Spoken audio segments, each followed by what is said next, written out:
이번 화에도 제나라에 대하여 알아보도록 하겠습니다. 기원전 694년 제나라의 14대 제후 제한공 강제하는 군사들과의 약속을 지키지 않았다는 이유로 련성과 관지부의 반란 속에 죽임을 당하고 그의 사촌인 공손무지가 제나라의 제후로 옹립되나 기원전 685년 공손무지 또한 옥름이라는 대신에게 죽임을 당합니다. 당시 제나라의 권력을 장악하고 있던 고씨와 국씨는 귀족들과 회의를 거쳐 제2공의 둘째 아들 강규와 셋째 아들 강소백 중 한 명을 제후로 옹립하려 하는데 고해는 평소 자신과 친하게 지내던 강소백에게 먼저 알려주게 됩니다. 제한공 제위 시절 자신의 여동생인 문강과 사통을 벌이다 남편인 로한공에게 발각되어 제한공이 로한공을 죽여버리는 사건이 발생했을 때 강규를 보좌하던 관중과 소홀은 제나라에 혼란이 올 것이라 판단하여 강규의 어머니가 있는 로나라로 도망가고 강소백을 보좌하던 포수가 역시 같은 생각으로 거국으로 도망가 버렸는데 고해에게서 소식을 전해들은 강소백이 먼저 제나라로 출발한다는 사실을 알게 된 로장공은 직접 군사까지 동원하여 강규를 제나라로 호송하기로 하며 관중에게 30명의 군사를 내어주고 제나라로 향하는 길목에서 매복해 있다 강소백을 암살해버리기로 합니다. 관중은 먼저 군사를 거느리고 직묵이란 곳에서 30여리 되는 곳에 매복해 있다 강소백의 일행과 맞닥뜨리는데 관중은 강소백이 타고 있는 마차가 가까이 올 때까지 기다렸다. 화살을 날리니 강소백은 입에서 피까지 흘리며 쓰러져 버립니다. 강소백이 쓰러진 것을 확인한 관중이 군사와 함께 돌아가 버리나 강소백의 측근들은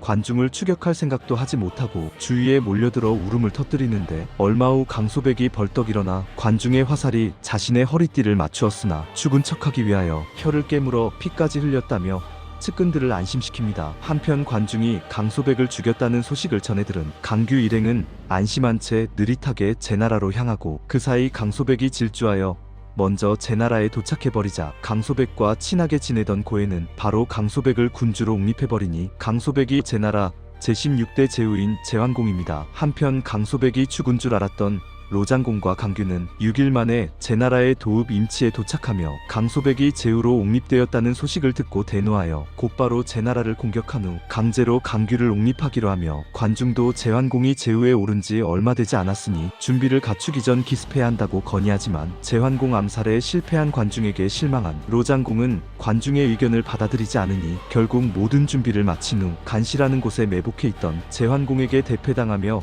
로나라 국경까지 추격당하게 됩니다. 제환공이 공격을 멈추는 조건으로 강규를 죽이고 관중과 소홀을 제나라로 압송하라고 요구하니 로나라의 시백이라는 대신은 제나라에서 관중을 죽이지 않고 중용할 수 있으니 능력이 뛰어난 관중을 살려보내준다면 제나라가 강해져 로나라의 해가 될 수 있다며 관중을 처형한 뒤 시체만 돌려보내자고 건의합니다. 이 소식을 들은 포수가는 제환공이 강규의 친동생이라 직접 죽일 수가 없어 로나라에서 처형해 주길 바라고 암살을 시도한 관중과 소홀이라도 직접 처형하여 원한을 풀고 싶어 한다는 편지를 보내는데 얼마 전 전쟁에서 패배해 제나라가 두려워진 로장공이 강규를 처형해버리자 소홀은 강규에 대한 충심을 지키느라 자결해버리며 관중은 살아남아 제나라로 압송되길 원합니다. 로나라까지 제압한 제환공은 자신의 스승인 포수가를 제나라의 상국으로 책봉하려 하였지만 포수가는 제나라만 다스리려면 자신과 고해를 중용해도 되지만 춘추시대의 패자가 되고 싶다면 반드시 관중을 중용해야 한다며 끝까지 받아들이지 않습니다. 잠시만 관중과 포수가의 관계를 알아보아야 하는데 포수가의 집안은 워낙 비교적 부유하고 관중의 집은 넉넉하지 못하였으나 포수가는 관중을 꺼리지 않으며 둘은 가까운 친구로 발전하여 나중에 함께 장사까지 하게 되는데 포수가가 더 많은 돈을 투자했음에도 관중은 자신이 주인 행세를 하며 힘든 일은 포수가에게 맡기고